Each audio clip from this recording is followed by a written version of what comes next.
Helo a chroeso i Bl11 ar gyfer Cemeg Dwyradd Haen Uwch blwyddyn 11. Os ydych chi wedi gwylio'r fideos sylfaen, mae hwn yn y darnau ychwanegol ar gyfer yr haen uwch. Does na ddim llawer o gwahaniaeth rhwng y papur sylfaenol ag uwch ar sail cynnwys. Mae rhan fwyaf o'r gwahaniaeth yn dod o pa mor anodd yw'r cwestiynau. Dyma'r 3 syniad ychwanegol mae'n rhaid deall ar gyfer yr haen uwch. Risgiau sy'n gysylltiedig â defnyddio gronynau nanoraddfa a datblygiadau posib. Niwtraliad fel hafaliad ionig, ac isomeredd. Yn gyntaf, gad i fi atgoffa chi am nanogronynau. Mae rhain yn ronynau fach iawn iawn, dim ond 1 i 100 nanometr mewn maint. Mae arian nanoraddfa yn lladd bacteria a firysau, ond mae hwn yn gwbl gwahanol i'r defnydd swmp. Dydy arian a'r raddfa swmp ddim yn gwneud hwn. Mae titanium diocsid nanoraddfa yn atal golau uwchfeilod, ac felly'n cael ei defnyddio mewn eli haul. Beth yw'r problemau gyda nhw, y darn ychwanegol ar gyfer y papur uwch? Wel, dydyn ni ddim yn siŵr. Mae nhw'n cymharol newydd, felly mae'n anodd gwybod effaith hir dymor ar ein iechyd neu ar yr amgylchedd. Ni yn gwybod bod nhw'n gallu mynd drwy ein croen yn hawdd, ac felly mewn i lif y gwaed a falle hyd yn oed mewn i celloedd. Dydyn ni ddim yn gwybod beth bydd yr effaith ar cael gronynau nanoraddfa yn ein gelloedd, hir dymor ar pobl neu planhigion neu anifeiliaid. Oherwydd priodweddau gwrthfacteriol arian nanoraddfa, os nhw'n mynd mewn i'r ecosystem, gallen nhw lladd facteria yn yr ecosystem. Ynglŷn â cwestiynau a'r datblygiadau, dwi'n disgwyl bod nhw'n rhoi wybodaeth i chi. Mae dyfodol nanowyddoniaeth yn cynnwys pob math o bethau. Dwi'n siŵr pethau dydyn ni hyd yn oed heb meddwl am eto. Mae hwn yn cynnwys pethau fel cyfrifiaduron cwantwm, deallusrwydd artiffisial, triniaethau, robotiaid nano, robotiaid fach iawn, adeiladu, ffermio, a gymaint o bethau dydw i methu rhestru nhw yma.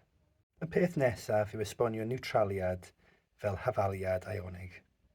Niwtraleiddio. Dylech chi gwybod bod asid yn weithio gyda alcalau i wneud halwyn a dŵr.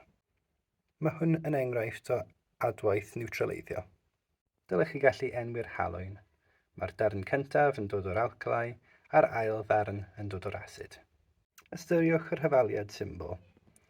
Mae asid hydroclorig wedi hydoddi mewn dŵr, felly mae'n dyfrllyd, yn adweithio gyda sodiwm hydrocsid dyfrllyd i greu sodiwm clorid dyfrllyd a ddŵr. Nawr ystyriwch beaker. Ac yn y beaker, yn ogystal â'r dŵr, mae popeth wedi hydoddi ynddo. Mae yna ionau H+, Cl-, OH- ac Na+. Mae'r H+ a'r OH- yn adweithio gyda'i gilydd i creu dŵr, ond mae'r Na+ a'r Cl- dal wedi hydoddi mewn i'r ddŵr. Dydy'r Na+ a'r Cl- heb newid yn ystod yr adwaith. Felly beth sy'n digwydd yn yr adwaith yw mae H+ yn adweithio gyda OH- i creu H2O. Mae'r adwaith yma yn yr un peth am yr adwaith rhwng unrhyw asid ac unrhyw alcalau. Chi'n gallu gweld rhywbeth tebyg iawn yn yr adwaith rhwng asid sulfuric ac lithium hydrocsid i creu lithium sulfad a dŵr. Mae'r ionau lithium a'r ionau sulfad ddim yn newid yn ystod yr adwaith. Felly mae'r hafaliad ionig yr un peth. Yn yr adwaith rhwng asid nictrig a lithium hydrocsid, rydyn ni'n gweld union yr un peth. Mae'r adwaith ionig yr un peth yn yr adwaith rhwng unrhyw asid ac unrhyw alcalau. Mae pob asid yn cynnwys ionau H+, a mae pob alcalau yn cynnwys ionau OH-.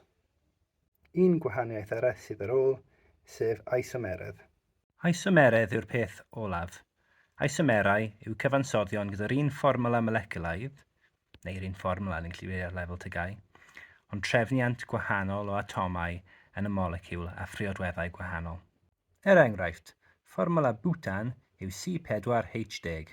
Mae fformwla methylpropan hefyd yn C4H10. Maen nhw'n isomerau o'i gilydd. Mae'r alcenau hefyd yn gallu dangos isomeredd. Er enghraifft, dyma but1N.